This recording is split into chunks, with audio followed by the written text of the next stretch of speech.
Now, generally, people go to college to prepare them for their professional careers in fields like the law, medicine, engineering, etc. Well, at Washington and Lee University in Virginia, students can now learn how to become professional anarchists and revolutionaries.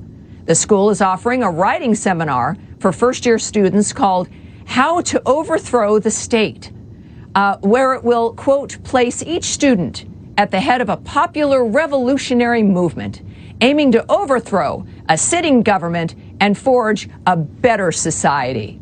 It also will have each student produce a manifesto.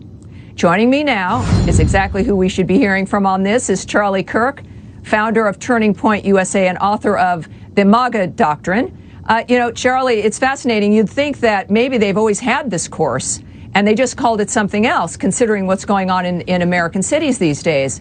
But it's one thing to ask students to learn about history and about what happens even after there's revolutions, like in Cuba or in Russia or even in Venezuela. You're going to deal with murdering revolutionaries like Che Guevara, and it's something else, obviously, to act as if they are one, or putting people into a position, asking them to relate to that attitude. What are your thoughts on this?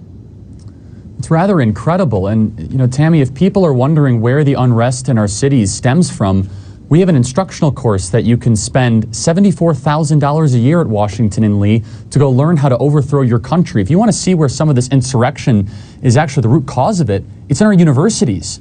In New York City, back during the beginning parts of the unrest, when BLM Incorporated took over the streets of Manhattan, two individuals that both had passed the bar that went to Fordham University, Princeton, and NYU Law, they were arrested for throwing Molotov cocktails at police officers. And dare I say, Tammy, what happens on college campuses happens in the entire American culture. It doesn't stay there. And now you see in just vivid color how to overthrow the state.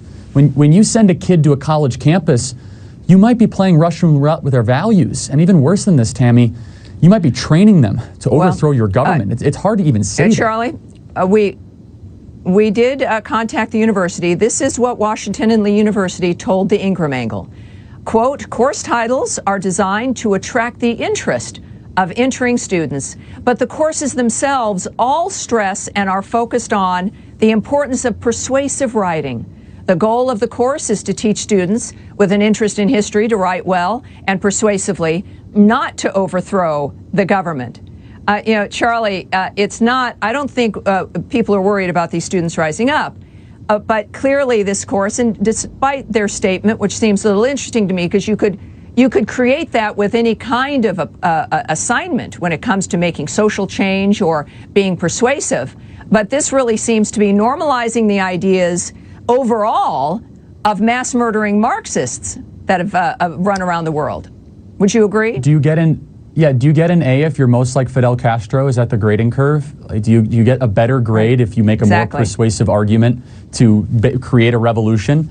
And here's what the other thing that I think, to go a level deeper here, why is this not considered controversial, or the university doesn't back away from it? Yet if they were to have some sort of course, I don't know, defense of Western civilization, how to preserve the American Republic, why America is the greatest country ever to exist in the history of the world, that would actually be probably more controversial than a lesson, a course, whether it be provocative or not in nature, to try to attract interest to students. I think is a pretty poor excuse, to be perfectly honest, to try to get students to even indulge in the idea of overthrowing the state. And on a college campus, if it's mainstream to even entertain insurrection and it's controversial to have appreciation and respect for the culture, that is when you know college campuses have lost their way. Yeah, and especially when one of the things they would be able to write about is exactly what the university system has been doing as well, leading up to what's been going on in this country right now. So, Charlie, thank you very much. I appreciate you being here.